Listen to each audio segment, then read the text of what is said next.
Olá, vamos trabalhar os princípios e objetivos da Seguridade Social. Olha só, nos blocos anteriores nós trabalhamos a origem e evolução da Seguridade. Falei um pouco no mundo, não é? Que influenciou o Brasil, e falei no direito brasileiro, direito previdenciário brasileiro, até chegarmos aos dias de hoje. INSS, Seguridade Social ramificada em saúde, previdência e assistência, até chegarmos no dia de hoje. A Lei 8112, certo? 8212, que é a lei do custeio, 8213, que é a lei do benefício, o decreto 3048, que é o decreto que regulamenta essas duas leis, enfim, chegamos na atualidade. Nessa aula, que vai ser menor, ela vai ser menor do que a aula 1. A aula 1 ela tem vários blocos que eu tinha que contextualizar você, tá? Na aula 2, a gente vai falar dos princípios e objetivos. E aí, eu vou ser bem objetiva, né? Como manda o figurino, princípios e objetivos da Seguridade, a gente vai direto lá no artigo 194 da Constituição. Eu vou trabalhar com você os objetivos, que na verdade a gente chama de princípios objetivos ou objetivos princípios, porque ele ao mesmo tempo ele é chamado de objetivo pela Constituição, mas ele é um princípio. E a gente vai depois observar esses mesmos objetivos princípios na Lei 8212, que é a lei do custeio, e na Lei 8213, que é a lei do benefício. Só para a gente ver essa correspondência entre os princípios previstos na Constituição e os previstos nas leis, nas duas leis, tá bom? Então vamos ver o que o artigo 194 nos diz. Ele diz assim: a Seguridade Social compreende um conjunto integrado de ações de iniciativa dos poderes públicos e da sociedade destinados a assegurar os direitos relativos à saúde, previdência e assistência. Aí você diz assim, de novo, Karen, não aguento mais esse conceito. Vem cá, deixa eu contar uma coisa para você. Isso aqui é um conceito constitucional, um conceito legal, porque está na lei também, tá? Então, esses tipos de conceito não são o conceito da professora Karina ou do professor fulano, não, do autor A, do autor B, do autor C, não. Isso aqui é um conceito constitucional. Quando nós falamos de um conceito constitucional, pode ser que esse conceito aqui, ipsiliteris, ou seja, letra por letra, caia numa prova. Por isso a importância de eu repetir para você, da gente poder repetir, para lá no dia da prova, se vier. Isso já veio em prova. Isso já veio em questão de prova de INSS, tá bom? Você não tenha o menor risco de errar, tá bom? Então vamos lá. Sabemos o que diz o artigo 194 caput, mas nós queremos saber mais, um pouco mais. Vamos lá, parágrafo único. Compete ao poder público, nos termos da lei, organizar a Seguridade Social, com base nos seguintes objetivos. Aqui a lei chama objetivos, não é? E a gente vai dizer que, ao mesmo tempo que são objetivos, também são princípios. Princípios, ok? Então, vamos seguir. Eu faço um esqueminha para você aqui, só para a gente visualizar, você já sabe, né? Seguridade tem 3 ramos, assistência, previdência e saúde. Vamos até colocar aqui, enfeitar um pouquinho mais. A assistência para o necessitado. Não tem que contribuir. Previdência para o contribuinte. E dependente econômico. Dependente. E saúde é para todos. Só para não esquecer, tá? Só para não esquecer, porque a gente já vem batendo essa tecla. Todos. Ok? Tá? Mas nosso objetivo nessa aula não é ficar falando só sobre isso, não. É trabalhar os tais dos objetivos princípios. Então, vamos seguir. Princípios constitucionais. Olha só, compete ao poder público, nos termos da lei, organizar a Seguridade Social com base nos seguintes objetivos princípios, tá? Então aqui, se você for buscar na doutrina, os melhores doutrinadores usam essa expressão também, tá? Quais são eles? 1. Universalidade da cobertura e do atendimento. Olha só, a Constituição, no artigo 194, que isso aqui é o artigo 194, ela fala, tá? Ela fala da universalidade na cobertura, deixa eu melhorar aqui, 194, que é justamente isso aqui, olha, tá? O caput aqui, tá vendo? Então, ela fala, na universalidade da cobertura, sem coordenação motora, professora corta isso, na cobertura e no atendimento. Então, a gente tem, olha, a universalidade objetiva é na cobertura. Extensão a todos os fatos e situações que geram as necessidades básicas das pessoas, tais como maternidade, velhice, doença, acidente, invalidez, reclusão e morte. B, universalidade subjetiva. Atendimento consiste na abrangência de todas as pessoas indistintamente. A gente tem que analisar isso aqui. Universalidade da cobertura e do atendimento. Da cobertura, relendo, extensão a todos os fatos e situações que geram as necessidades. É claro que esse fato, que é o risco social, ele tem que estar previsto na legislação, tá bom? E é uma verdade, deixa eu contar uma coisa para você. Nesse processo evolutivo todo, que eu contei na aula 1, que foi dividido em 4 blocos, se não me falha a memória, a aula 1 está divididinha. Nessa evolução, a gente também teve a seguinte situação. Aumento do número de benefícios. Lembra quando eu falei para você na aula passada, acho que no segundo bloco da aula passada, que a gente disse assim, que a primeira legislação que veio foi para proteger o direito de aposentadoria por invalidez, certo? Tá bom. E os outros tipos de aposentadoria? Por idade, né? Por tempo de contribuição, não vale? Naquela época não valia. Então, com o tempo, os sistemas previdenciários foram se aperfeiçoando e também foram criando novos benefícios, novos fatos geradores de benefícios.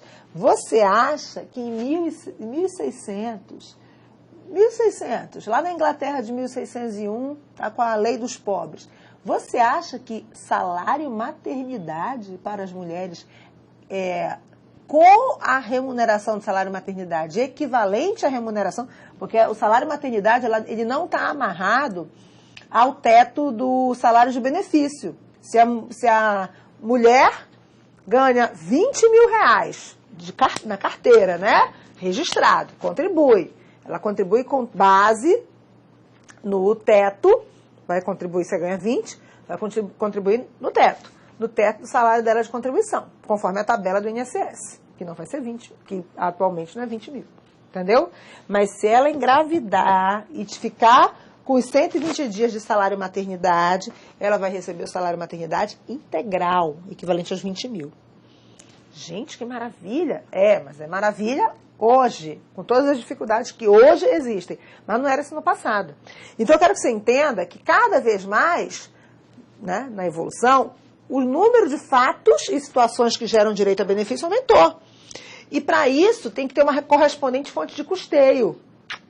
E, para isso, a gente tem, na verdade, também, consequência disso, a gente tem um gasto maior da Previdência. Por isso, sim, a necessidade de uma reforma previdenciária. Há necessidade, sim, tá? Agora, não é só a universalidade que alcança todos os fatos e situações. Vamos para a tela. Não é só a objetiva aqui, ó, tá? Que é da cobertura, tá? Que alcança todos os fatos. Mas também a subjetiva, que é o atendimento, que consiste na abrangência de todas as pessoas. Enquanto que a objetiva tenta alcançar todos os fatos, tenta abranger todos os fatos, a subjetiva tenta atender a todas as pessoas. Por isso é que, quando eu chegar na aula 3, lá no meio da aula 3, em algum bloco da aula 3, se você quiser avançar no vídeo, pode fazer isso, tá? Porque você pode clicar no vídeo lá embaixo e achar.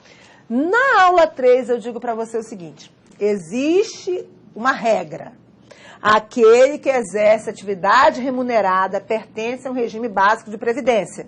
Exerce atividade remunerada e não é servidor público efetivo, vai pertencer ao regime geral de previdência e INSS. Tudo bem. Então, todo mundo que trabalha e é remunerado pelo trabalho, a lei diz, eu vou desenvolver isso na aula 3, que ele é filiado automaticamente. A filiação é compulsória e automática. Vamos lá, você se formou em contabilidade, você é contador. tem lá a sua carteira do conselho, aí você pegou a garagem da casa do seu pai, pediu autorização para os seus pais, para o pai e para a mãe, e você botou uma porta de vidro, escritório de contabilidade, botou lá uma cadeira, né, cadeira, mesa, arrumou lá o seu escritório. Você exerce atividade remunerada. Karina, mas eu ainda não recebi nenhum cliente, mas no momento que você começou a trabalhar, você já exerce atividade remunerada. Tá entendendo? Então, você, por conta dessa definição, é um segurado obrigatório. Tá bom? E aí eu te pergunto, e a sua mãe, dona de casa? Com todo respeito às donas de casa, tá? A sua mãe, dona de casa, ela trabalha? Não, cara, minha mãe não trabalha. Ah, ela não trabalha. Ela cuida da casa, ela não trabalha. É isso?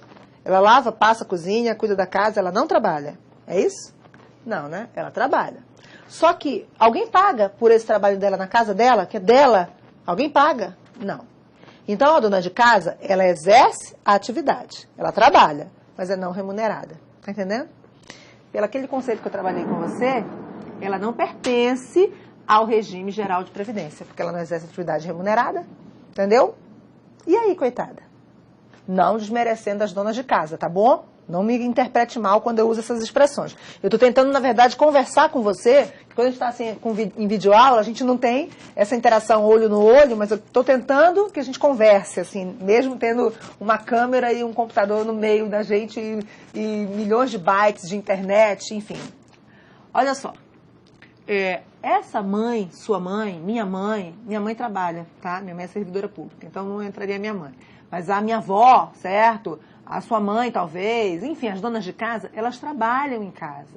Elas exercem atividade, só que elas não são remuneradas. E aí, coitada dessa mulher que vai ficar idosa, entendeu? Espero que ela fique idosa, né? Porque quem não fica idoso morre antes. Coitada dessa mulher que pode, por exemplo, ficar com alguma doença, alguma sequela física, e ela vai ficar sem ter o mínimo de subsistência, a questão da dignidade da pessoa humana, tá entendendo? Então, olha só, vamos voltar para a tela aqui, olha. Universalidade subjetiva, que é o atendimento, consiste na abrangência de todas as pessoas, indistintamente. Como esta dona de casa vai pertencer à Seguridade Social, Regime Geral de Previdência e INSS, se o requisito é exercer atividade remunerada? Como? Através da figura segurado facultativo, que eu vou estudar com você na aula 3, não é agora. Agora eu só estou justificando esse princípio, tá bom? Então, quando a gente diz que a universalidade subjetiva é para atender todo mundo, a legislação criou a figura do segurado facultativo para essa dona de casa que trabalha e muito e que não ganha por isso, para que ela possa contribuir facultativamente. E contribuir. Então, ela não é filiada automática. Ela tem que se inscrever, pagar a primeira contribuição para ela se filiar. Tá entendendo? Quer ver um outro? Aquele meu amigo, aquele seu amigo, eu tenho uns amigos assim. Ah, vive de renda. O pai tinha um patrimônio, o pai morreu, dividiu os imóveis com os filhos, não é? Aí ele tem 10 imóveis e mais aquela casa que ele mora. Só vive de renda. Não faz nada da vida. Aí, é verdade, é engraçado isso, não faz nada da vida. Aí um dia ele quer viajar para a Europa, vai ficar na Europa, e depois ele tem dinheiro, né? Aí um dia ele quer estudar e faz um curso, aí um dia ele quer arranjar um emprego, aí o empregador falou mais alto com ele, se magoou, foi embora, né? Quem tem conta para pagar no final do mês não se magoa assim tão fácil. Mas ele se magoa, né? Ele tem dinheiro, ele é remunerado, olha só, é o inverso da dona de casa, que trabalha sem ganhar, ele ganha sem trabalhar. Entendeu? Não estou falando mal, não me interprete mal. Mas esse que ganha sem trabalhar, ele não exerce atividade remunerada. Ele não está amparado automaticamente no regime geral de previdência. Mas a universalidade subjetiva, ela quer atender esse indivíduo também. Como ele vai ser um segurado facultativo? Sabe por quê? Porque é o seguinte, assim como a dona de casa pode ficar idosa, pode ficar doente, enfim, e ela tem o direito a um mínimo de subsistência, a um mínimo de dinheiro para ter a dignidade, certo? Para comprar um remédio, para comprar uma calcinha, certo? Esse amigo que eu tenho, que você tem, que hoje tem 10 imóveis, ele pode, por exemplo, começar a vender os imóveis e investir em alguma coisa mais arriscada, e aí daqui a pouco perdeu tudo. E aí? perdeu tudo, está com 60 anos, com 65 anos, e aí? Se ele tiver contribuído para a Previdência, como contribuinte, como segurado facultativo, ele está inserido no sistema. Tá entendendo? Então, só para a gente fechar aqui esse bloco, olha. Universalidade da cobertura do atendimento.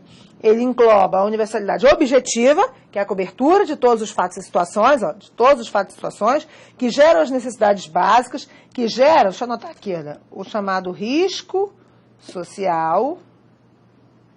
E também a universalidade subjetiva, que é o atendimento, que abrange todas as pessoas indistintamente, por isso a figura do segurado facultativo, para poder aquele que não está automaticamente na Previdência entrar através de outras formas, tá bom? Que eu ainda vou desenvolver com você. Mas agora eu vou ter que terminar esse bloco, eu te convido para clicar no próximo vídeo, porque eu ainda estou falando de princípios, falei só do primeiro aqui, né, que eu dividi. Clica logo aí que eu quero falar do outro.